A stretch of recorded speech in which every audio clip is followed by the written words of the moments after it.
बच्चों यह है क्लास 10 एक्सरसाइज 3.1 के क्वेश्चन नंबर 3 का थर्ड पार्ट और इस क्वेश्चन को भी हम लोग बहुत आसानी से सॉल्व करेंगे, तो वीडियो को स्किप करके मत जाना। तो चलिए क्वेश्चन को स्टार्ट करते हैं। तो क्वेश्चन है ऑन कंपेयरिंग द रेशियो। तो आपको इस क्वेश्चन में कंपेयर करना है इन रेशियो को और फाइंड आउट करना है, क्या फाइंड आउट करना है कि following pair of linear equation. तो ये जो लीनियर इक्वेशन दिया हुआ है ये कैसा है, कंसिस्टेंट है कि इनकंसिस्टेंट है, ये बात आपको बताना है।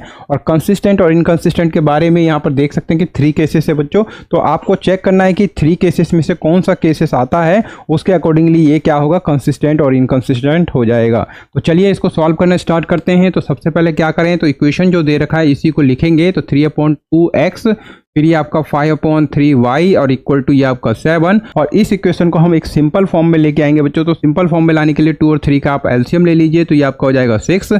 6 को 2 से डिवाइड करें तो 3 आएगा, 3 का 3 से मल्टीप्लाई करें तो ये आपका 9x हो जाएगा। फिर 6 को 3 से डिवाइड करें तो 2 आएगा, 2 मल्टीप्लाई 5 करें तो ये आपका 10 और ये आपका y और इक्वल टू क्या हो गया 7। और यहाँ पर अपॉन में 1 करके क्रॉस मल्टीप्लाई, तो इसका 9x प्लस 10y को 1 से मल्टीप्लाई करें तो सेम ही है, यही आएगा। तो आपको लिखना है 9x प्लस 10y और 6 का मल्टीप्लाई आप 7 से करें तो ये आपका क्या हो जाएगा, तो 42 हो जाएगा और ये इक्वेशन नंबर फर्स्ट हो जाएगा।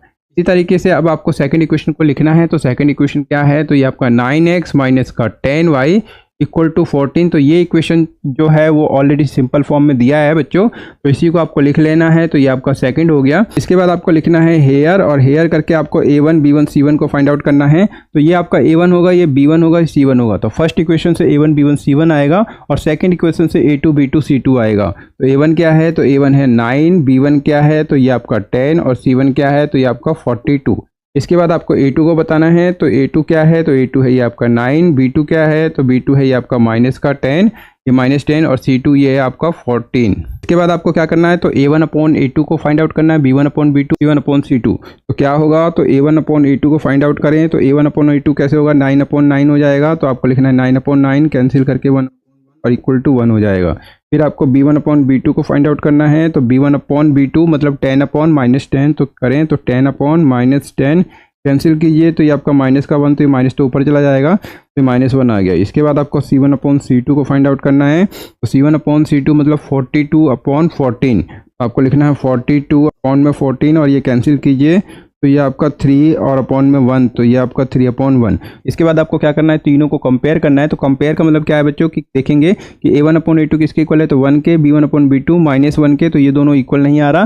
साथ में इसको देखेंगे तो ये c1/c2 जो वो 3 आ रहा है, जो कि इसके इक्वल नहीं आ रहा। तो कहने का मतलब ये है बच्चों कि तीनों जो है वो एक दूसरे के इक्वल नहीं है। तो ये तीनों एक दूसरे के इक्वल नहीं है, तो आपको देखना है कि कौन सा ऐसा केस है जिसमें तीनों एक दूसरे के इक्वल नहीं होता। तो ये आपका फर्स्ट केस है। तो a1/a2 not equal b1/b2 not equal c1/c2।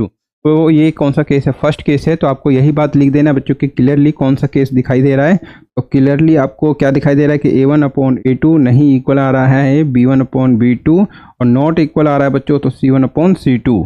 और अगर ये केस आता है बच्चों तो सिस्टम कैसा हो जाएगा, कंसिस्टेंट हो जाएगा। तो आपको लिख देना कि therefore the given pair of equations are consistent. और इसमें आपको यही बताना था कि ये कंसिस्टेंट होगा कि इनकंसिस्टेंट, और ये हमने बता दिया है। और उम्मीद करता हूँ ये क्वेश्चन भी आपको अच्छे से समझ में आ गया होगा। अगर अच्छे से समझ में आता है तो वीडियो को लाइक करना है और अपने फ्रेंड के साथ शेयर करना है। और चैनल पर नए हैं तो प्लीज़ चैनल को सब्सक्राइब कीजिए, क्योंकि NCERT का आसान सॉल्यूशन मैं आपके लिए लाता रहता हूँ बच्चों। तो प्लीज़ चैनल को सब्सक्राइब कीजिए और चैनल से जुड़ जाइए और इस बार परीक्षा में अच्छे नंबर लेके आइए। तो मिलते हैं नेक्स्ट वीडियो में बच्चों। अपने वीडियो को वॉच किया इसके लिए आप सभी का बहुत बहुत धन्यवाद बच्चों।